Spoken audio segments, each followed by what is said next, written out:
Test case ہے کہ آیا افغانستان کو واپس روسیوں کے جانے کے بعد جب افغانستان کا جو صورتحال ہوئی تھی آیا اسی طرف دوبارہ افغانستان کو لے جائیں گے؟ اور مسئلہ یہ ہے اقوام متحدہ کی رپورٹ میں خود ہے کہ 85,000 طالبان جنگجو ہے، اور اگر ان کے سہولت کار یا ان کے حامی تو 1 لاکھ بن جاتے ہیں۔ اسی طرف جمعیت اسلامی کی پوزیشن بھی سٹرونگ ہے، پھر دوستم کا بھی وہ سٹرونگ ہے۔ تو اگر یہ والا سلسلہ جس طرح آپ اشارہ کر رہے ہیں، اگر یہ متفق نہیں ہوتے، مذاکرات کو کامیاب نہیں بنانے دیتے، تو پھر تو بالکل ضرور وہی آخری چونکہ بالکل آخری رہ گیا ہے کہ ایک آخری یہ تھا، آپ کو زیادہ بہتر پتا ہوگا کہ ایک ان کا ایگریمنٹ یہ ہوا تھا کہ جب وہ فوج امریکن جائے گی تو سامان اور اسلحہ جو ہے یہ جس جگہ طالبان موجود ہوگے ان کے ہینڈ اوور کر کے جائے گی۔ تو اگر تو وہ یہ امریکنز یہ کر گئے تو پھر تو افغان گورنمنٹ بہت کمزور ہو جائے گی۔ امریکن تھوڑے حساس ہیں اپنے جو ان کے ڈیفنس ایکوپمنٹ ہوں گے، آگ بھی لگا رہے ہیں۔ دیکھو نا انہوں نے کچھ تو ان کے حوالے کر دیے ہیں۔ جو فرسٹ جو مرحلہ تھا ایگریمنٹ کا 135 دن کا جو 14 جولائی کو مکمل ہوا 29 فروری سے، کچھ جو انہوں نے خالی کیے تھے وہ افغان حکومت کو دے دیے ہیں، کچھ انہوں نے ڈسمینٹل کر دیے ہیں۔ تو میرا خیال نہیں ہے کہ وہ اسلحہ افغان حکومت کو دیں گے۔ ممکن ہے کہ جو آپ کہہ رہے ہیں، کیونکہ کافی ساری چیزیں طالبان اور امریکہ کے درمیان ہوئی وہ باہر نہیں آئی، لیکن میرے خیال میں دیکھو نا ڈونلڈ ٹرمپ نے ملا برادر سے اگر 35 منٹ بات کی ہے تو یہ تو امریکی کو تسلیم ڈونلڈ ٹرمپ کی بات ڈونلڈ ٹرمپ نے پبلکلی ڈونلڈ ٹرمپ نے کئی مرتبہ کہا ہے کہ طالبان بڑے سٹرونگ فائٹر ہے، بڑے اچھے جنگجو ہے۔ تو یہ اور خود آپ یہ دیکھیں نا، شاید کم ہی تاریخ میں ہوگی کہ ایک گروپ کے ساتھ، ایک تحریک کے ساتھ امریکہ جیسا جیسی طاقت وہ ڈونلڈ ریگن کے بعد ٹرمپ نے معاہدہ بھی گفتگو کرتے کی ہیں۔ ان کے اور ساتھ نہیں انہوں نے باقاعدہ جو ایگریمنٹ دکھا تھا وہ یہ تھا کہ امارت اسلامی Afghanistan which we don't recognize، اس میں ہے، اور ساتھ دستخط بھی کیے ہیں۔ کمال کیا نا، یہ تو کمال ہوا ہے۔ ہاں یہ تاریخ میں۔ اچھا آخری لیکن طالبان نے بائیڈن کا پوچھ لیتے ہیں کہ بائیڈن کے آنے کے بعد اس پر کچھ خدشات منڈلاتے نظر آ رہے ہیں آپ کو کہ اگر بائیڈن آتے ہیں اقتدار میں، اور جو کہ لکھا ہوا ہے کہ طالبان بھی یہی کہتے ہیں، تو کیا ان کو کوئی خدشہ ہے کہ کوئی گیم پلٹ بھی سکتی ہے؟ نہیں، گیم بالکل پلٹ نہیں ہوگی، اور کیونکہ آپ جو بائیڈن کے بیانات پرانے پڑھے ہیں، ان کے سنے ویڈیوز بھی پڑھی ہے، وہ بھی چاہتے ہیں کہ فوجیں واپس ہوں، وہ نہیں چاہتے افغانستان، کیونکہ افغانستان اور یہ جو معاہدہ ہوا ہے طالبان اور امریکہ کا، یہ گروپ یہ طالبان تو ہے لیکن اس طرف ڈونلڈ ٹرمپ کے ساتھ یا زلمے خلیلزاد کے ساتھ نہیں ہوا، وہ ریاست امریکہ کے ساتھ ہوا ہے۔ اچھا یہ بتا دیجیے گا، آخری وقت ختم ہو رہا ہے طاہر بھائی، وقت ختم ہو رہا ہے، صرف یہ بتا دیجیے گا کہ فقہ حنفی کا کیا ہوگا؟ کس کا؟ فقہ حنفی والے ایشو ہے۔ آواز تھوڑی صاف نہیں ہے۔ فقہ حنفی، طالبان یہ کہتے تھے کہ فقہ حنفی، یہ اسی ایگریمنٹ میں ایک نقطہ ہے، یہ تیسرا ہے کہ کوئی بھی موضوع اس پہ بات نہیں ہوگی کہ جو اسلام اور شریعت کے خلاف ہو۔ اچھا ٹھیک ہے، اچھا اوورال کر دیا، میں وہ سمیٹ لیا انہوں نے، بچ بچا کے نکل گئے۔ چلیں بہت شکریہ طاہر خان صاحب، آپ نے ہمیں جوائن کیا اور بڑے آسان انداز سے بڑی تفصیل سے آپ نے یہ ہمارے ناظرین کو صورتحال بتائی، بہت شکریہ آپ کا۔ یا ناظرین لیتے ہیں بریک، اور بریک کے بعد آئیں گے اور ذکر کریں گے میر ظفر اللہ خان جمالی کا۔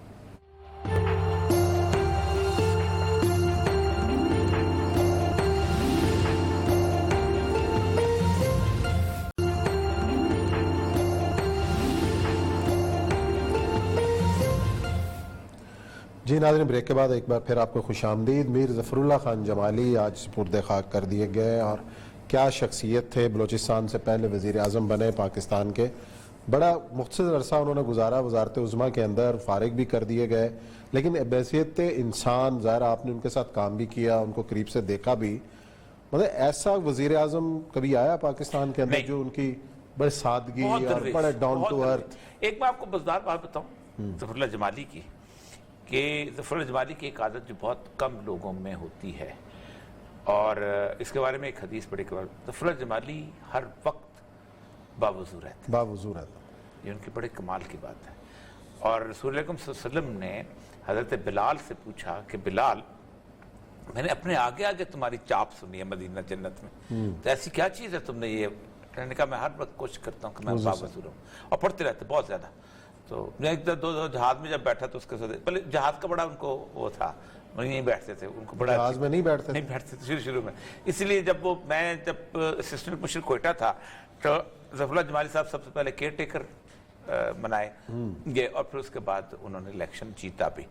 اور وہ سب سے کنٹروورسی جو ہوئی تھی اکبر بگٹی اور اس کے بارے آپ کو پتا ہوگا، وہ ایک ووٹ والا بہت بڑا کرائسس بنا تھا. ایک ووٹ کے وزیر اعظم، ایک ووٹ کے وزیر اعظم بھی ایک ووٹ کے تھے، وزیر اعلیٰ بھی ایک ووٹ کے تھے. اچھا، اور وہ ایک ووٹ جو تھا بڑے لکی تھے. اور یہ ووٹ جو تھا یہ جمیعت علماء اسلام کا تھا، ہاں جی، مولانا خوستی کا ووٹ تھا، وہ ٹوٹ کے ادھر آیا تھا. تو لیکن کچھ عرصہ رہا، پھر اس کے بعد ریٹ چلے گی، ریٹ کے چلے گئے. لیکن بحیثیت انسان ایک تو یہ ہے کہ بہت تنوتوش والے آدمی تھے، اور ہمیشہ یہ ہوتا تھا کہ وہ کہتے تھے کہ میں تنوتوش ایسے کم کروں، لیکن کم ہو نہیں پاتا تھا ان سے. اور کھانا وزیرداری میں حیران کن. آپ اندازہ کریں کہ ایک دفعہ ان کو کوئی کام تھا، اور میں ڈپٹی سیکرٹری ہیلتھ تھا، ایک 18 گریڈ کا افسر، اور he was at that time senator تھے، چیف منسٹر رہ چکے ہوئے تھے. تو میں ایک چھوٹے سے فلیٹ میں رہتا تھا. تو میں دفتر سے پہنچے تو میں دفتر سے اٹھ کے کہیں گھر چلا گیا، لوگوں نے کہا گھر چلا گیا، اور میں کہیں اور بازار سے جناح روڈ سے ہوتے ہوئے پہنچا تو وہ میرے گھر کے فلیٹ کے باہر وہ جو ایک چھوٹا سا بینچ پڑا ہوا تھا وہاں بیٹھے ہوئے تھے. اچھا، یعنی انہوں نے اندر آنا ہے کہ میں کیونکہ وائف اکیلی ہے تو میں کیوں کٹاؤں اس طرح کے. اور وہ جو کہتے ہیں نا کمال کے آدمی، کمال کے آدمی. چلے جی، اللہ تعالیٰ ان کی مغفرت کرے اور ان کے درجات بلند کرے. اسی نوٹ کے ساتھ پروگرام ختم کرتے ہیں. انشاءاللہ پیر کو نئے موضوعات کے ساتھ آپ کی خدمت میں حاضر ہوں گے. اپنا بہت خیال رکھیے گا. اللہ حافظ.